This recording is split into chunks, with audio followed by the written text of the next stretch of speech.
What's up, everyone? Happy Wednesday. Welcome to the BG Sports Podcast. I'm Yvette, and as always, I'm so happy you're here. I'm really happy you're here because it's been a hell of a week. As you can tell, I'm starting already holding on to a corona. But anyways, lots to talk about tonight. If you haven't already, please subscribe to BG Sports on YouTube. You can also check out the website at bgsports.com. We have a lot of events coming up, like 2 golf outings, a whole bunch of fun stuff. Yeah, all that kind of stuff. Today's guest, I had never met before. You know what? I don't even know what your real name is. Is it Zay? It's Xavier. It's like the college. Oh, So short Zay, Oh, now that even makes more sense. Here, wait, hold on. Wait, you guys, I have to show you guys my graphics because. Yeah, Xavier just doesn't roll off my tongue the way that I like, so I just go with Zay. Everyone likes to call me Zay, so I stuck with it. I like it. So you have most of your following comes from TikTok, correct? Mm-hmm. So how'd you get started, like doing TikToks or making content? So 2017, I went to Ohio Media School and kind of dabbled into that and wanted to do podcasting, kind of. And then television, like, I want to be on ESPN, intrigued me, and then none of that kind of went anywhere. COVID hit, and I started streaming on Twitch, playing video games. So I Okay. was actually originally a video games content creator, and the Browns one season, we know how 2020 went. They had a really good year, and I had a couple videos go viral. And I was like, well, maybe there's a little something to this. So I slowly started to gear my content towards Browns, and next thing you know, I'm fully Browns. So it started as gaming and turned into this. I think a lot of people were in your situation, especially in 2020, when everything changed. And I also think it benefited content creators like ourselves because it gave us this platform where more people started going on to this type of streaming and making content this way. So it's funny because when I was in school, podcasting wasn't even like as big as it was now, but they were preaching and hyping it. They were like, one day podcasting is going to take over, and you didn't really, you knew it could be true, but how fast it happened. Like 2017 was 7 years ago. Like, that's crazy to think about. And sure enough, here we are. Podcasting is pretty much the number one source for information. Yeah, everything seems to go towards the streaming route. Mm-hmm. A lot of the videos that you do are reaction type videos, and I mean, the Cleveland Browns will give you a lot of reactions, that's for sure. Definitely right about that. A lot of heart attacks this past year. I think I have one of your videos up here. I want to show really quick. It's probably going to go funky right in the middle of us, but. Njoku, he's gonna have some space. He makes some man miss. He's still fighting forward. 85! They go pitch route to Kareem Hunt. He's got a blocker. He's got a hold. He's at the 15. He's still on his feet at the 11. Let's go! They go handoff. Makes a man miss. Let's go! Watson looking, still looking, has all day. He's gonna step up with his feet. Touchdown! We're back in the game! Set, they go play action. Lamar Jackson looking, still looking. He throws it. He's got Mark Andrews! Oh my God, I'm not happy. He's at the 40. Parlay hit off that play. Drives back, looking right, still looking right. Pressure coming, steps up. Yeah! 95 and 6 equals 101 reasons why I gotta take a breath, because I'll pass out if I don't. Drops back, looking right now, looking middle, steps up, nothing. Myles Garrett! Get off the field! That's awesome. Yeah, I mean, so I can explain the Mark Andrews thing. We hadn't hit a parlay. I couldn't even tell you when, and we needed 17 yards to cash, and we were the game. up until that point, like before we had got that touchdown, I'm like, man, this day sucks. We're about to lose to the Ravens. Parlay is not gonna hit. And then out of nowhere, sure enough, the parlay saved me and we won. So it turned out to be a really good day. And that was the start of the turn, I would say, in my I people knew me before, but a lot of people knew me after that moment. So that was a really, really big week for me. Yeah, and then that was the Ravens game you said? Yep. Mm-hmm. So then after that, the Browns continued. That's when the Browns also continue to come up on the come up. So it's a good time, you know. It was crazy how it all kind of, because I mean I've had viral videos go throughout the year. The San Francisco game obviously was fun. The Colts I think had a couple good moments there, but there were the overwhelming emotion because I had just started posting on Twitter and Instagram more. I wasn't really utilizing those platforms as much. And when I saw that some of them started to stick on Twitter and Instagram, I was like, well, I'm just gonna start posting the same thing on everything. And that game single handedly took it to a next level. So shout out to the dogs. Yeah. And that's also for anybody else out there that's listening and trying to get into content creation. Just maybe you have to try different social media outlets, and you like sometimes not everything hits. You know, like something might be good on Facebook or good on Instagram, and you just got to continue going. You know, that's what I would say. Like, because you'll find your audience. 100%. I mean, everyone, and that's the biggest thing. It's weird because usually I grew up in there. I always say it. I grew up in an era where you never I don't want to say respected other fans, but you didn't associate yourself with Steelers fans or Bengals fans or Ravens fans. And since I've went off of just TikTok and I went to Instagram and Twitter, the overwhelming amount of Steeler fans that are like me is just it's weird, and I think they stemmed from the other platforms because TikTok was mainly just a lot of Browns fans. Obviously, you had your trolls, but the respect started to come in from the other fan bases on the other platforms. Yes, the reach you can achieve from Twitter is absolutely unbelievable. It really is because of all the different type of people, like you said. Let's get into some Browns news. Free agency just started. Got some changes in the quarterback room. Let's talk about what happened today. We have a new running back. I seen your video today. It seems. What do you have to say about D'Onta Foreman joining? I didn't actually get to look to see the response in the comments, so I don't know how people are feeling about it. But my initial reaction when I saw it was good. A lot of people have been disrespecting Jerome Ford because he, I guess, wasn't up to par for their expectation. And then obviously you're not going to bank on Pierre Strong. So they were obviously a little thin at the running back position, seeing as though Nick Chubb isn't 100% healthy. So bringing in Foreman, a guy like, shout out Nick. He mentioned it in his in one of his tweets. He said, I like the Naheem Hines signing, but he was worried about the guy that could take the pressure off Nick Chubb to where you don't have to force him back. We need a workload guy. And I think Foreman is a perfect example of a guy who, number one, is going to understand the assignment. And number two, has stepped in under, he was behind Christian McCaffrey. And when Christian McCaffrey went down, he picked up the workload there in Carolina. Khalil Herbert, same thing there. So I think for the short term, like I say, the flexi spot, the flexi tape, Andrew Berry always finds great ways to plug holes to ultimately, get the most out of the key guys that are going to move this forward. And Nick Chubb, I still think, is going to be with us moving forward. I've seen a lot of people talking about, oh, are we going to release Nick Chubb now? That means they're not going to sign Reed Chubb. Nick Chubb's not going anywhere. I think Andrew Berry's made that clear. So I like it.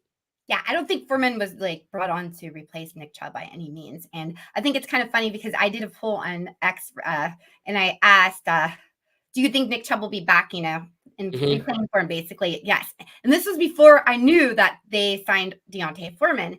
And it was overwhelmingly response was no, that people didn't think he was going to get back. So then I retweeted, why are we not talking about a running back room? And then everyone was like, well, we just had signed D'Onta Foreman, at that point. So that it all just came at the same time. Because there's a lot of talk about, our wide receiver core, which, we'll talk about, the pickup of Jerry Jeudy. Mm-hmm. And other things. But I want to get back to a little bit talking about back to the running backs. Just quickly, if Nick Chubb is not, back game one, do you think he's going to be back game one? I don't know. So they've been. It seems as if they're keeping like the Nick Chubb stuff real close to the belt, but I remember when they did talk about it seems as if he was already progressing at a faster pace than they already expected. Obviously, knowing the type of person Nick Chubb is, if he can play week one, I'm sure he would want to suit up.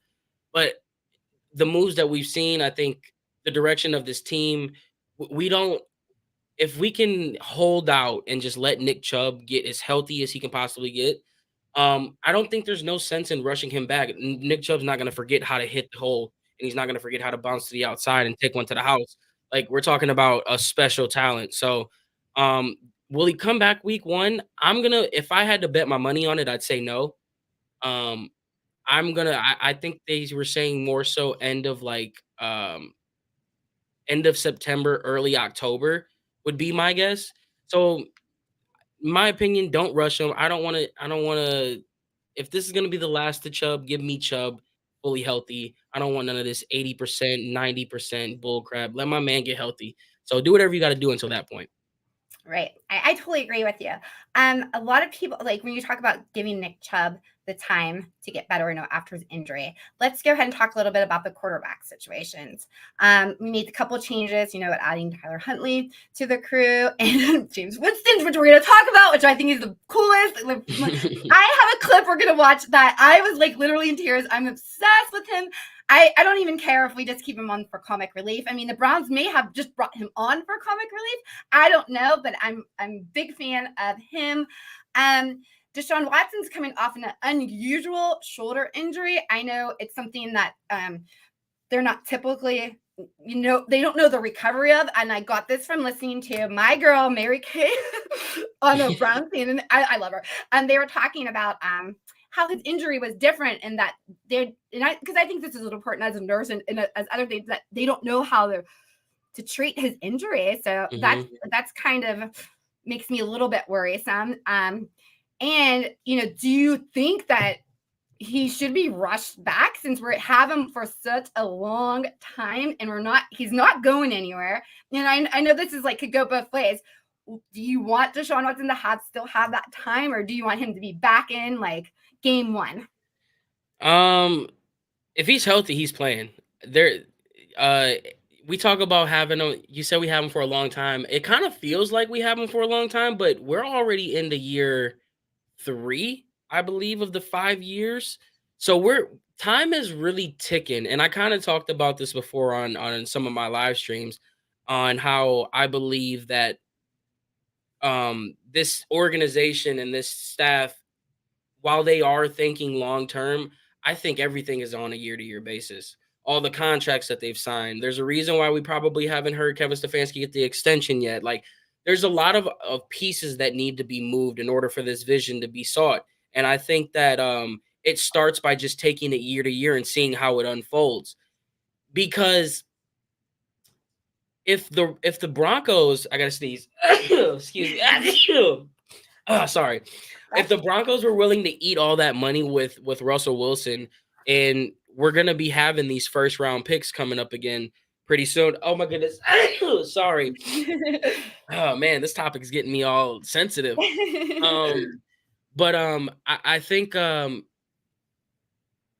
if Deshaun Watson ultimately doesn't, how do I put this? Reach the ceiling that they want within these next few years, I think we'll start to see them show their hand a little bit and maybe look at other options and other bridge gaps for life after Deshaun. But I don't think they quite know because, like you said, this is an injury that they've never seen before. Deshaun Watson, while Joe Flacco came in off the couch and took this offense to the next level, Deshaun Watson, it was a different story. So now you got to mix all these factors together. And I think if you come out and you don't win 10, 11 games next year, and Deshaun Watson played all those games, you're going to be having a very tough conversation going into the next couple off seasons because are you going to continue to put the future into Deshaun Watson's hand? or are you going to be looking at life without Deshaun Watson? And I don't think they know which direction that's going to go yet, because ultimately Watson is still a question mark. Right. And do you think that everything lies on whether or not he's good? Oh, 100%. Nothing. I mean, Kevin Stefanski had 4 different quarterbacks win games and wheeled us to 11 wins with him being the coach. And I think Joe Flacco pretty much set the bar and the standard for, at least at the bare minimum. We can't see anything less than Joe Flacco. I mean, you're talking about a 39-year-old quarterback versus a 27-year-old quarterback who's making $230 million more than him. You better come out and you better ball, because you see what this team can do. While it all is all on him now, it goes back to the future. Like I said, we've seen what other quarterbacks can do. Watson, you can be here for this or not, because if we continue to bring in the talent and people want to come to Cleveland, like, when have we ever seen players want to come to Cleveland and say, man, they really could win the Super Bowl? Like, you have players coming here saying that. So I think they're willing to do this with or without Deshaun Watson. It's just a matter of how bad does he want it. And I think he wants it. So hopefully he gets his head together and his shoulder together. Yeah, for sure. Let's go and move on to the wide receivers. I think this is so funny because all right, so this, you guys have to bear with me because this is when it gets sloppy with me. But I want to show you guys something. I know this. Hey guys, hey. All right, see, I already did the wrong thing. See? I got distracted. Talk amongst yourselves. It's because Bob is looking glorious with my fantasy football first ever championship. He's rocking it out. Kind of made amends. That's exactly why okay, so all right, now let's go to here. Share. All right, so I'm gonna put this to big, and we're gonna push this over here. Yes, I am talking to myself. Okay, so I want everyone to see this in case, just in case you haven't, like I did it. Broncos wide receiver Jeudy was walking by, and Steve called out to him, and he got a different reaction. I called out to him because on my podcast, Cut to It, I just talked about guys that maybe have not showed up in a way or in a manner. And so the word that I've used to describe him in the past was a jag, just a guy. When I saw him, he's playing well. I wanted to say to him face to face, like, hey, I know I said some things in the past I probably shouldn't have, and I'm sorry. That's what I wanted to say to him. His response, Mike Robb, was ninja. Ninja? Yes, I'm using the word ninja. I'm just using the word ninja. I don't you. And it was a curse word. And so I was like, all right. And then he repeated it. So I'll say it again. I'm sorry that I said you were a jag, just a guy who's an average wide receiver that you use a first-round pick on that isn't doing anything. I hope today that you actually show up in a way that you haven't showed up in the last couple of years since they draft you. So if you ever got a problem with Agent 89, I'm sorry for saying that you're an average wide receiver that they eventually will move on. And when teams call me and asking, should they trade for you, I will say no, don't trade for Jeudy because he's mentally unable to handle constructive criticism from people who watch specifically, can he be a wide receiver? He could be a wide receiver. He's a tier 3. Go back into the studio. I'm done now. Thank you. Brett? Yes! Yes! Okay. So, all right, let me get back to this. All right, stop sharing. It takes me forever. You've seen that before? Yeah, I've seen it. So before we do this, I think it's only fair that I show Jeudy's response because this is how I watched it, and I will tell you that I'm kind of like just wait, hold on. Wait, I don't think I've seen this. Let me see. I'm trying to think if I've seen this. All right, hold on. Share screen. All right, so back to this.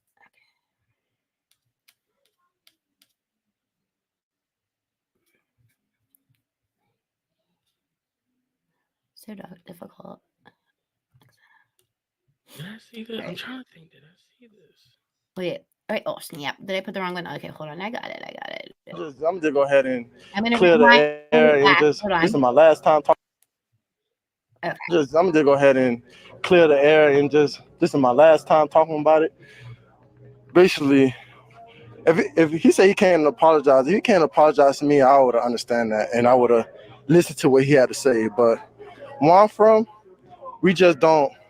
If somebody talk bad about you, you don't go to them in person and try to act friendly towards them. Like you ain't just talk bad about them.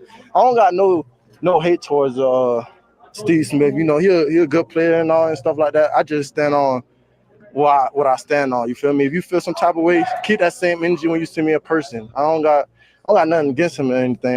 That's just how I feel, and that's just what it is. You feel me? If I would have knew he would apologize, of course I would have reacted different. But at the same time, I know somebody talking bad about me. I told him like what it is and moved on from there. He wanted to take it to the media and stuff and make it bigger than what it needed to be. But at the end of the day, you know, that's just what it is. I was going to say, what did you think about his reaction to you kind of not accepting his apology or whatever? See, I'm just one thing I should do agree on. I feel I should just listen to what he had to say. There you But go. at the same time, I'm going back to my roots and where I'm from. Once somebody You talk gotta bad grow about up. you behind your back, you can't talk to. Don't expect to them to come to them in person and think everything gonna be okay at the end of the day. But like I said, if I would have knew he would have came and apologized and stuff like that, it would have been a whole different story or reaction, and he wouldn't have said what he had said. Alrighty. I hate this conversation. I'm gonna be honest.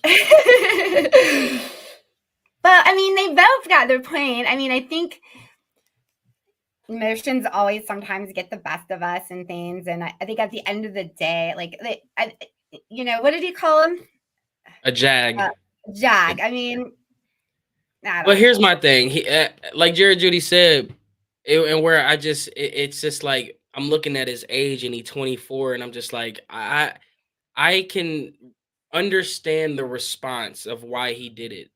But that's part of being when you talk about, when we grew up, they always say you should probably listen to your elders. You should probably just at least at the very least respect what they gotta say. He kept saying if he would have just came up to me and apologized. Well, that's what he was trying to do, but you wanted to stand on business, as the kids say, because you felt as if he was disrespecting you. You didn't even let that opportunity present itself. So this, when I saw it, that's why I had my opinion when I first saw that they were even like in talks with him, because mentally, football is a big mental game. And if you got one of the best receivers to coming to you and trying to give you constructive criticism, you probably should listen to what he has to say. And the Cleveland Browns organization it's a tricky organization as it is. And if you had problems with the media in Denver and you had problems with, you know, an all-time great receiver having problems, critiquing your thing, I got news for you, buddy. Cleveland media is going to swallow you whole. So it's just one of those things where it's like I'm hoping that this contract deal um gets him past that mental barrier of number one, you always are going to have that chip on your shoulder where you have to prove yourself to people. But it's one of those things where it's like, hey, look, we gave you your money. You know you're wanted here. We gave you everything that you quote unquote wanted from an organization. Now you got to, in return, you need to come out here, be coachable, and you need to give us 110%. And if he can get past the mental aspect, which I think is the same thing that goes into Deshaun Watson, I think it's all a mental thing with him at this point. I don't think it's his play. I don't think it's the rust at anything. It's all mental. If Jeudy can mentally withstand what is Cleveland media, he'll thrive, because everyone has thrived that's been picked up here in the past couple of years, which is weird to say. Yeah. Yeah, let's just hope for that. A good way to ensure that will happen is if that we're a winning team. Mm-hmm. Things always seem better when we win. The locker room drama is not as much, And like you said, the mental game is very important. We just hope that he's a team player. I'll put it this out. This is how I'm going to say it, Jeudy. Welcome to the team. I will we'll look forward, not look back, and hope that you start a different foot here in Cleveland. And I hope he's awesome. Contract. A lot of people. I know it started a lot of controversy about his contract. People say that, why did they already sign him? Maybe Andrew Berry wanted to sign him early, so they got him a little cheaper. What do you think on that? I mean, everything with Andrew Berry. I mean, obviously, you guys know I'm the president of the Berry We Trust fan club. He's a chess player. He is a chess player. I'd be surprised if Andrew Berry doesn't play chess, because everything that he does is not thinking about your short term. Like he'll think about the short term, but he's also playing the long term game, and we kind of seen it with Amari Cooper. We've seen it with obviously now Devin Bush. You talk about Zadarius Smith. He's always trying to find a way to get the juice out of the squeezed fruits that other people have already had, because maybe this is what Jerry Jeudy needed. Jerry Jeudy was a top 10, a top 20 pick, or top whatever pick in the draft. You can't tell me that he doesn't have some sort of talent when league wide he's known as one of the best route runners in the league. So if you put that next to Amari Cooper and he comes out and goes, let's just say 1,100 yards at 5 touchdowns, he'd be hauling a bag the next year after that. And you're not talking about getting 41 million guaranteed. Now he's probably walking and getting one of those Christian Kirk contracts, or one of these Calvin Ridley contracts where he's going 4 years, 100 million. So it's one of those things where Andrew Berry's yet again gambling on his scouting and what he believes in. And we all know how much Andrew Berry loved Jerry Jeudy. Right. But I think one other concern I heard about Jerry Jeudy is he a football player, or is he like more of just a good athlete? And I think that's like what we'll find out. What do you think about that argument where people say that he's a great athlete, but like you said, is he coachable? I guess we'll find out. I mean, I don't know. I when I watched the highlights, so we were in live like a couple like last week, and we were watching some Jerry Jeudy film, and everything that I noticed, he was wide open. So it's like either he got schemed really well and he just didn't get the ball, or he's open all the time and he's just not getting the ball because he's creating the separation. And I think only time will tell. I don't think it's unfair to say. I don't think it's fair to say that he's not a football player, especially when you go to Alabama. Clear the air and this is my last time talking about it. Basically, that wasn't me who interrupted. That was Jerry Jeudy. No, he's. I think he's gonna be good for us. If you believe in what the Browns are doing right now, man, they've given us no reason to believe that Jerry Jeudy's gonna be a bust. Yeah, just pain. It was pain. Yeah. Like said, I think I 100% agree with you that Andrew Berry he's thought about all this. There's a reason why he offered him the contract. I wanted to show you guys because I want to move on a little bit. And this is just a little clip of Jameis Winston, but I just thought it was funny, and I was like, oh my god! So if anyone hasn't seen this, Jameis. Yeah, just pain. It was pain everywhere. So we got to keep on pushing through and being resilient. Well, I just think we were prepared. You know, one thing my trainer, he told me, he said, what did he say? He just told us to be prepared. I need to work my ankles, and you got certain things that we're all like. Our body is so symmetrical.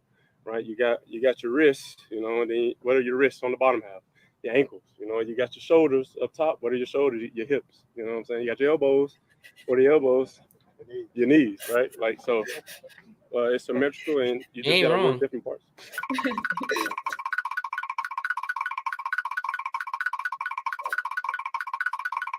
Play for the man beside you. I got his back. Man, look at the man beside you. Look at him.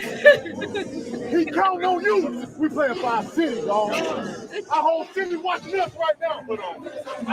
As a kid, my passion was always football.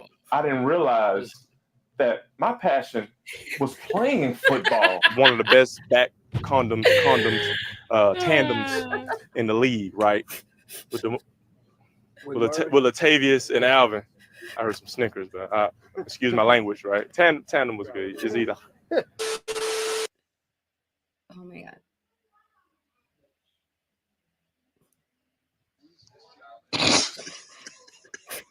I don't care how they doing me, as long as I'm still doing me. Say that one too.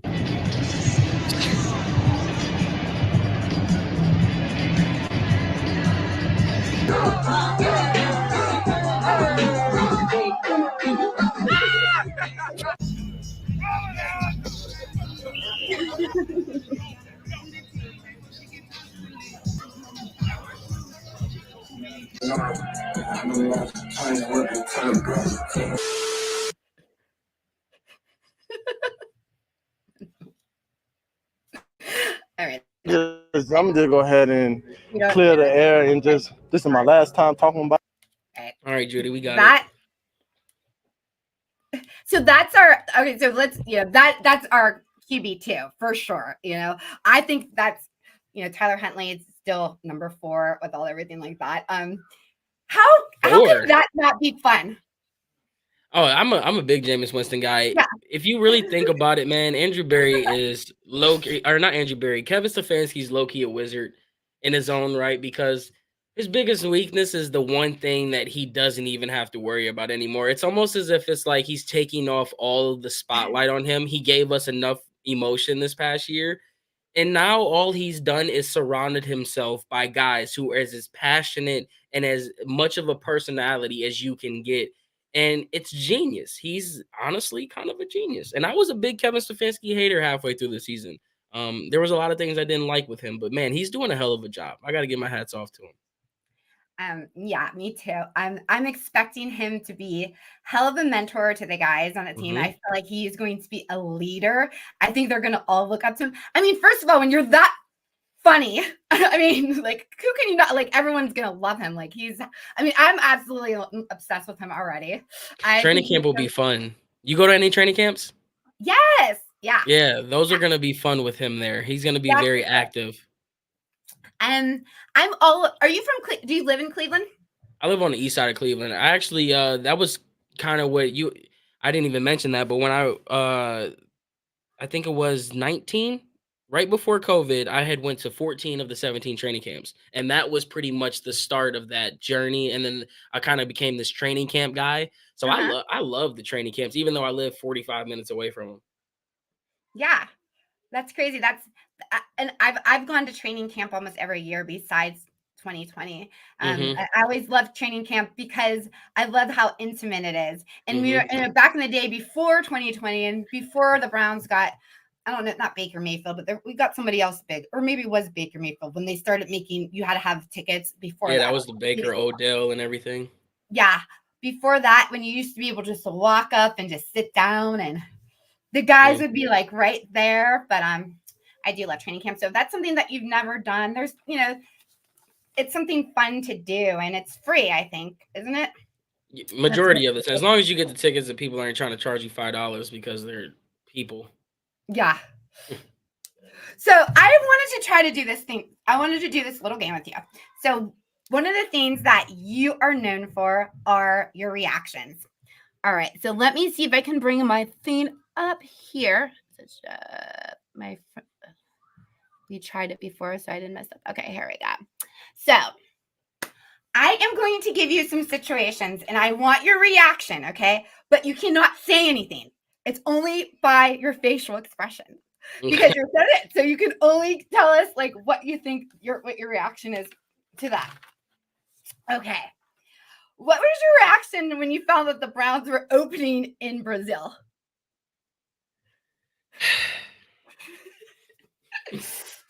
What was your reaction when Nick Chubb went down?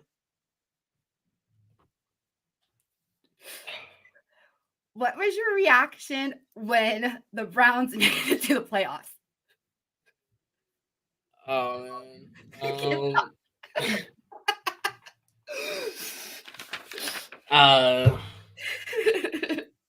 don't even have what you call it on me. All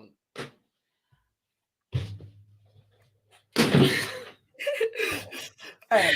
What's your reaction when you first walk into the Muni lot?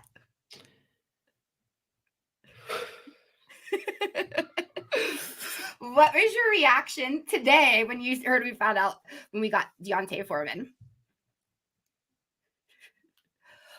What was your reaction when you found out the Steelers picked up Justin Fields? Unreal. What about when they took Russell Wilson? Disgusted. There you go. So, anyways, what was your reaction with someone who, because you and I had that in common. We're both kind of like hyper. It's weird because the couple interviews that I had, NFL UK came out to the house and they were like, "Man, you're different in person when you're not behind the thing." I'm like, it's not necessarily that I'm different. It's just that energy that you see on game day is a special type of energy that only comes out when it's game day. Like, as much as I want to be that all the time, I hit that 30 barrier and everything's kind of just like, I gotta save my energy, especially with these heart attack games that we've had over the past year. So harnessing it. From one Browns fan to another Browns fan, I would never judge your game day personality. Listen, I know how to like, don't even, it's game day. Oh my God, look, we have a comment. Did I never? Sometimes I forget about my comments. Browns need to be sold and moved. No. Oh, that was not nice. Yeah, why would we go to Chicago? That doesn't even make sense. But speaking of Chicago, let's talk a little bit about the Steelers and their quarterback room. They've just acquired Russell Wilson for a year, and then they just picked up Justin Fields, who probably, I'm sure they're planning to keep him to back up Russell Wilson. And then, what do you think? What are your feelings? Why? Honestly, like, why can't you just let us have our time? You know what I mean? But I don't know. I mean, it's the Steelers. They live to that. They live to do that. It's like, I'm always trying to be the reasonable Browns fan, because obviously, like, you're talking to, like I said, I grew up. You're not supposed to like these people, so I get you. Like, F them, screw them. But it's like, you be naive, stupid, foolish, and dumb if you just don't give credit where credit is due. They have been fantastic. And yet again, here they go again, finding a way to do just Steelers stuff. And it's just annoying. It's not so much that I hate it. I'm just annoyed. I'm fed up with it because we're here now. And it's like, I'm ready to see it. 100%. Like, I agree with everything you say. Like, I live in Youngstown, which is, we have a lot of Steelers fans around here. So, they give it to us all the time, and, that they owned us, and they have. That's why I hate Not you. when it mattered. Not when it mattered. Yeah, the last 2 games. But for the, for thinking of if we follow the trend, they've had us. But, when they got little hands, I was like, yes, like you said, I'm like, you guys got Kenny Pickett. You guys freaking suck. But I'm really going to have to just ride the wave. I think Russell Wilson, I'm really not that scared about Russell Wilson. I don't know. He's only there for a year for a reason.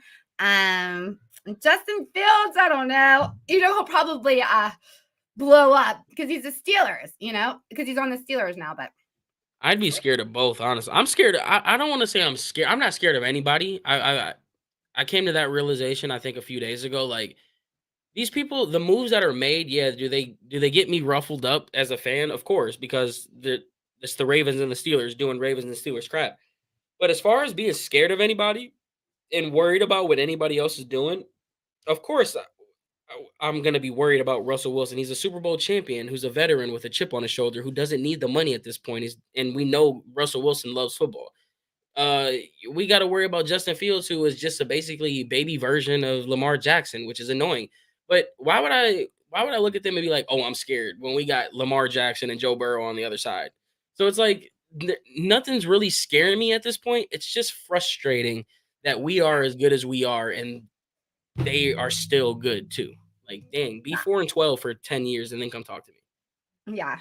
We might be in the best, division in the No, not might. We are. I know.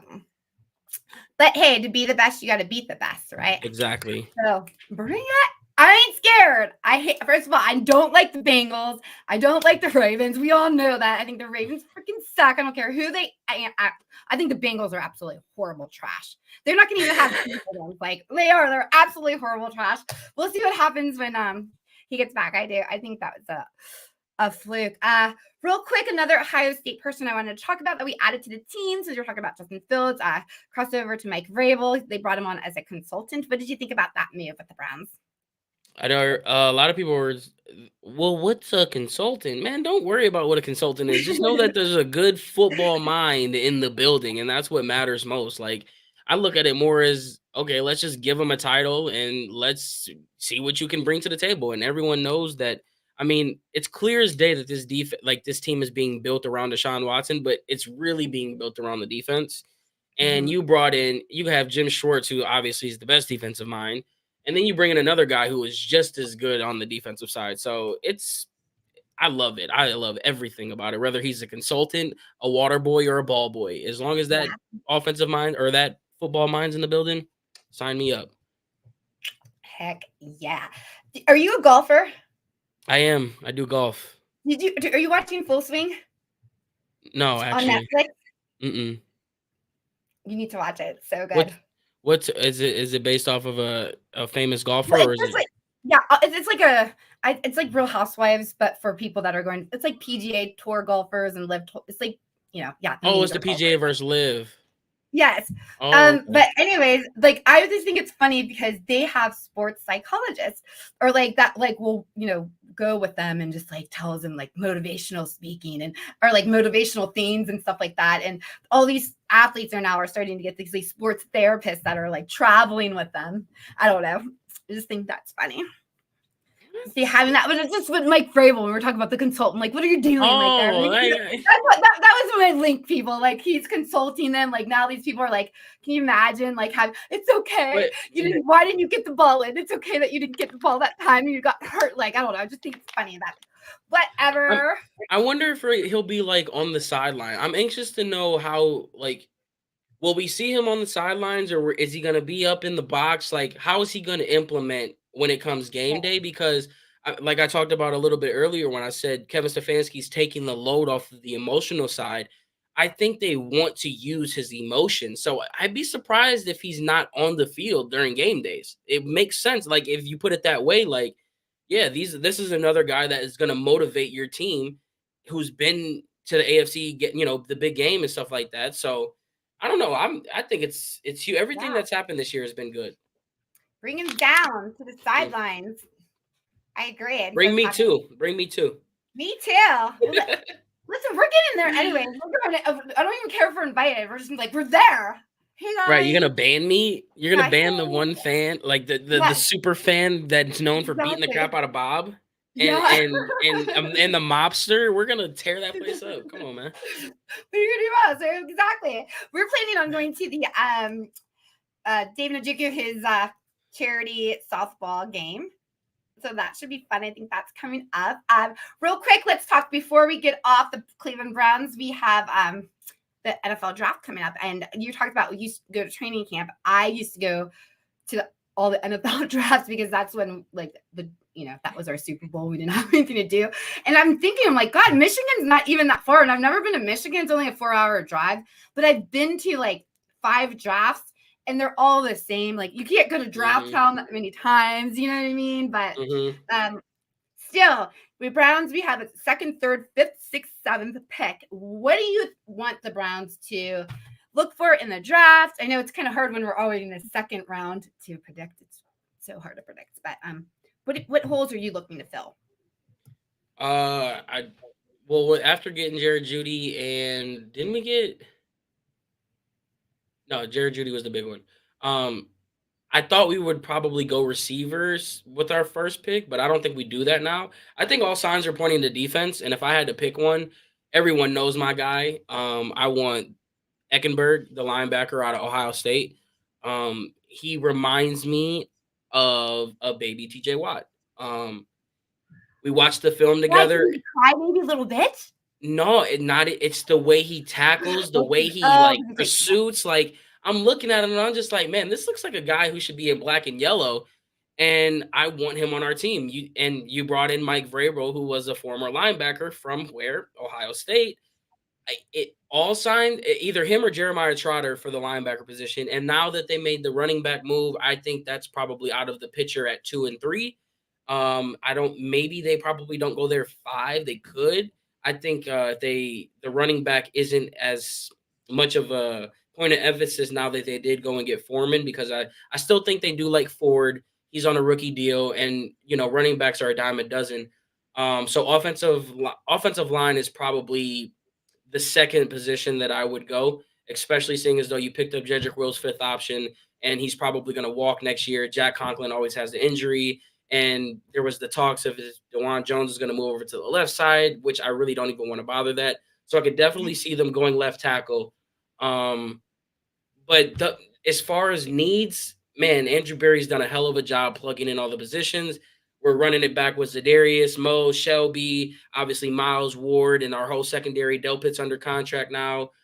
They probably may look at a late safety, but D'Anthony Bell's been coming into his own. So Rodney McLeod, I think, also just got re-signed for one more year, if I'm not mistaken. So the Browns have basically sealed up everything that they need to do for this year. So I don't think there's anything in the draft that are like, oh, we need this. So linebacker and offensive line are my two positions. Isn't that so refreshing to say, like, we don't really need anything? Remember, like, how to get a quarterback every year? Like, oh, we're dropping our quarterback. And we're getting another quarterback and another one and another one. And now we're finally just like, oh, we're just chilling in the second round, you know, like. It's weird. That second round is so fun. You know, it's not.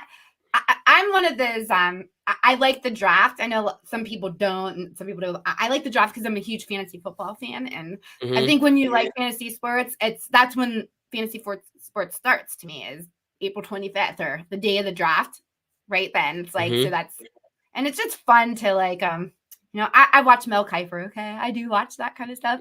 I am that kind of dork that we could watch it and like not as much now because we're not in it. Like when we used to be in it, I used to be like I would make boards and stuff like that just for the NFL draft when we'd be in the first round, obviously, because that's when things get good. But I'm anxious to see though because you know we've seen an aggressive Andrew Berry.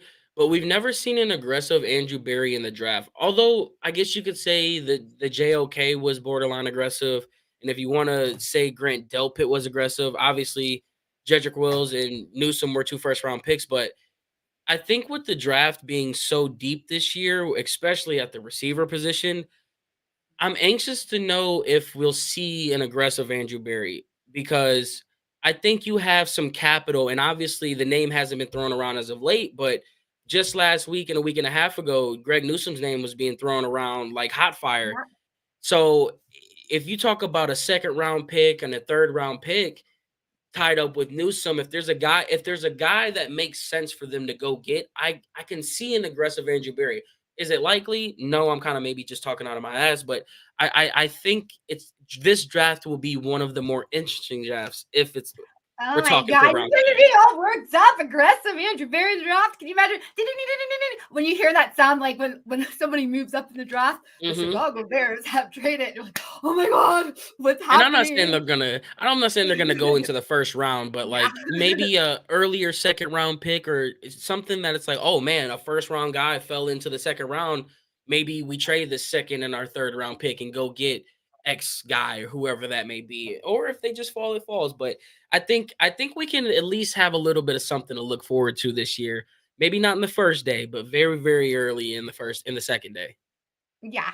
Well, we always could say we have forward to not having to look forward to anything for the draft. We're just chilling for the draft. Yeah, it's been fun. I did not go to the draft in Nashville. I think that was in 2020 or after 2020 or right before. I don't know which one that one was, but I did get one in Cleveland too. Well, anyway, so where can we find you? Chef Zay or Chef Zay 23, pretty much on all platforms, or you can go to crockpotcle.com. We got obviously the Crockpot on Wheels is the big vision that we're working on this year, where we want to take the experience that we give you guys each and every game day and take it down to the Muni Lot and give fans an experience that they've never had before. And not only do we want to do it every home game, we're hoping to maybe take it on the road. And, you know, I'm doing everything I can to get this RV. So make sure you guys are staying tuned for it. So, I'm a resident of the Muni Lot. You know, that's where I roll. You're going to have to come. I'm a Muni girl. I'm a Muni girl. Yes. I've been scouting out spots for the RV, so I'm gonna need a little direction on where's the best spots to go. Like I'm gonna have to claim a territory. I'm definitely gonna have to claim a territory. My friends, the one time they were there, like the first time, like I mean the first first RV there. I love going to the Muni lot.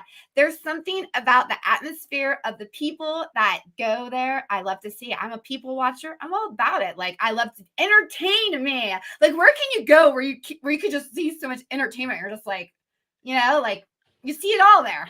I would The say good, the bad, the if you've ugly. never been to the Muni lot, I think opening day, like first game home, I went to the tailgate when we played Tennessee, and I went to the tailgate where we played the Steelers this past year, and there's nothing like the first game of the season. I don't know why.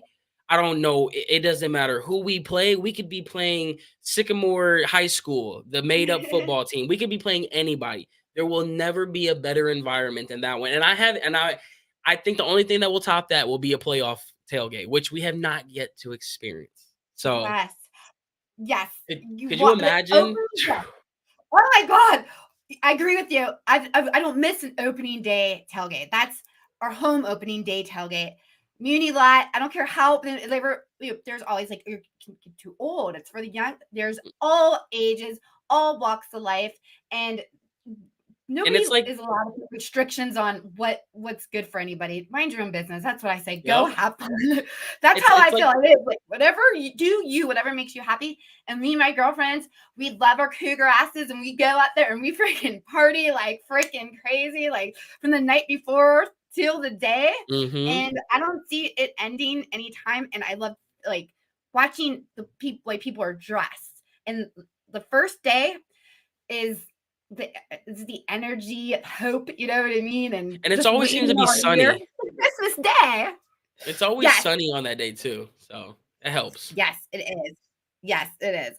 And I think this year we won. Didn't we win this year? Oh, I'm pretty sure we beat the sucky Cincinnati Bengals. Yeah, it was actually that was a rainy day. What am I talking about? It's always sunny. That was a freaking pouring down rain fest. We had moments of sun though. We had moments of sun.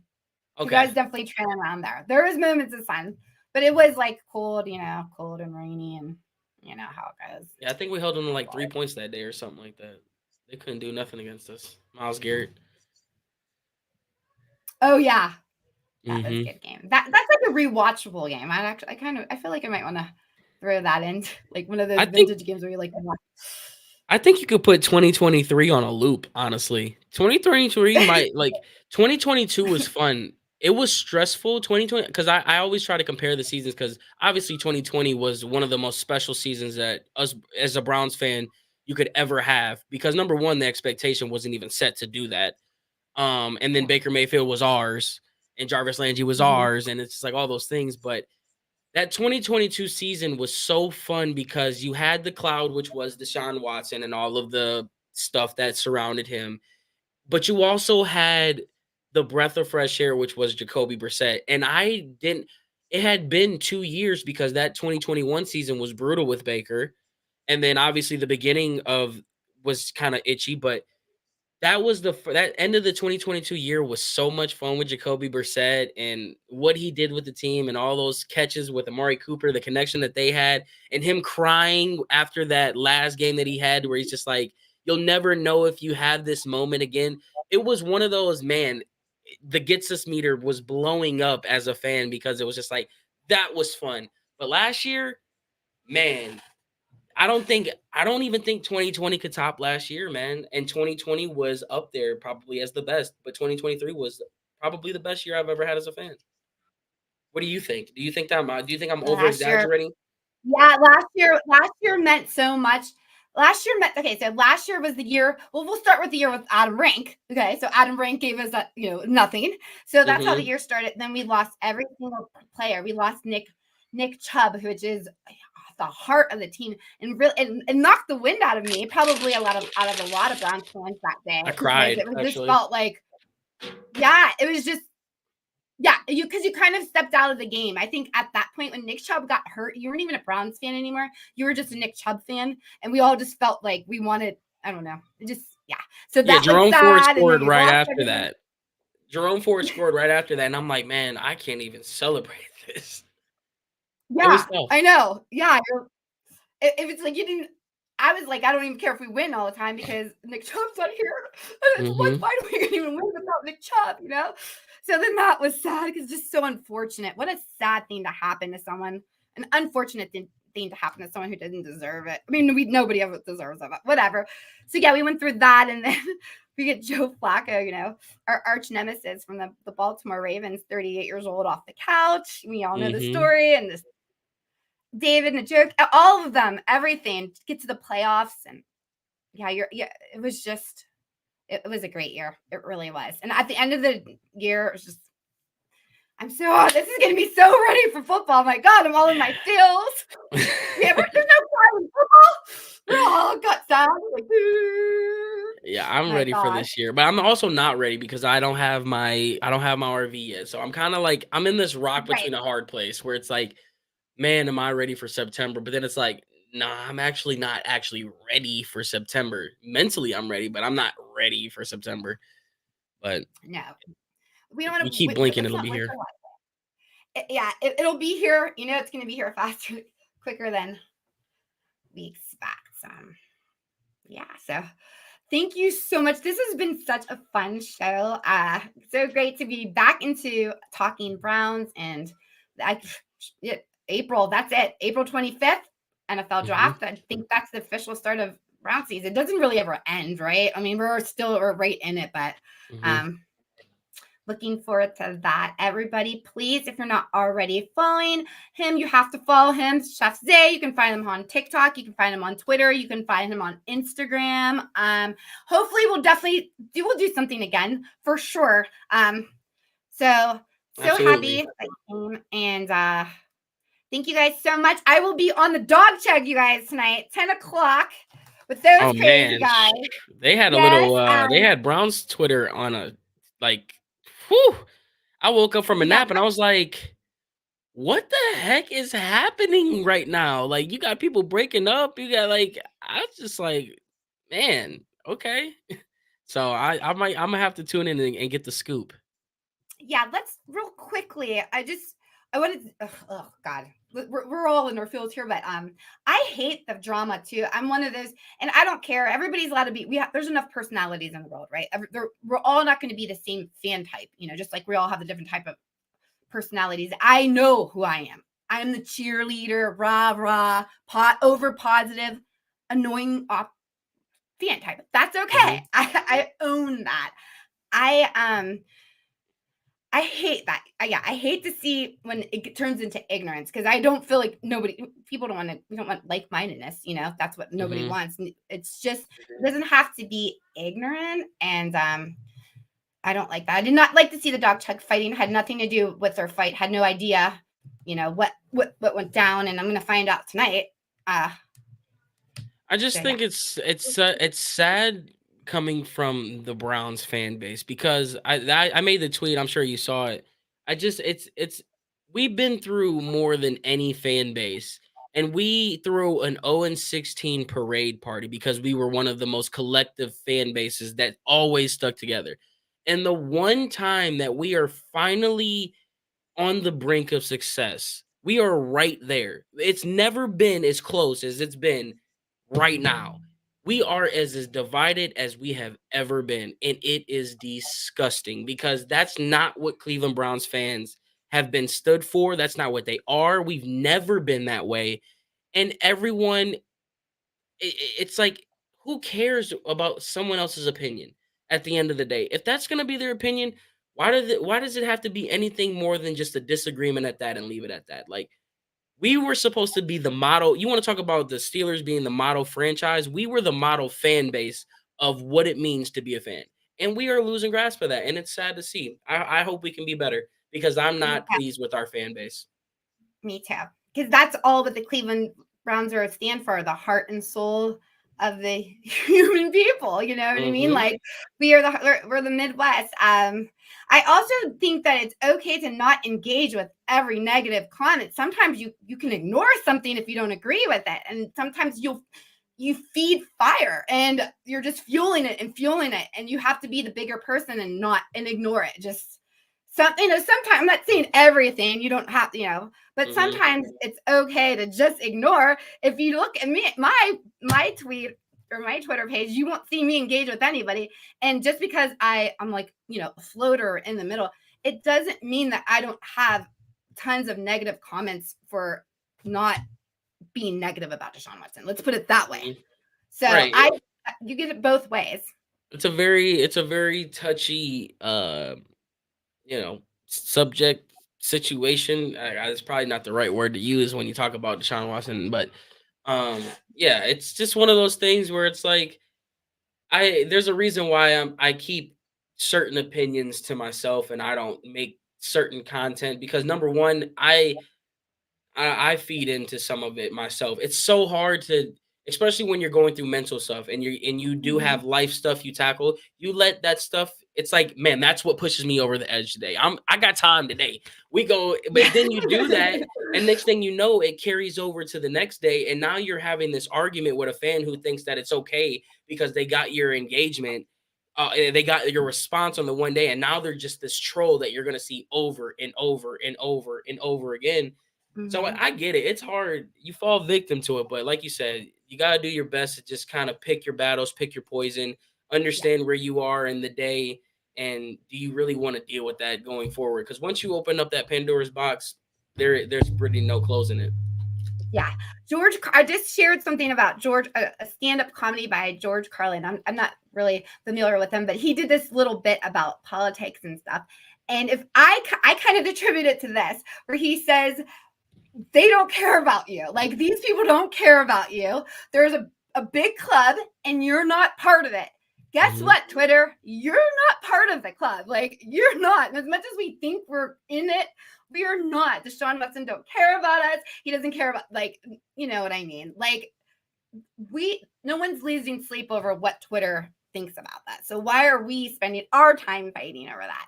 But I get it to a point that, Is what it is. It is what it is. But thank you. I still believe that 99% of it's good, and I do think we can turn it around. I do. We'll get back together. The band's getting back together starting tonight on the Dog Tag when you're gonna be the mediator, the peer mediator, as they would call it. What the hell happened? Why? Yeah, let me call up some of these mobsters so we can really get this. Exactly. I know a guy. I'm like, I know. Damn. I won't be having any of that, but. Right. Everybody out there on their Twitter, you better behave. She knows a guy, which you don't want to know that guy. You don't want to know. Yeah. No, you don't.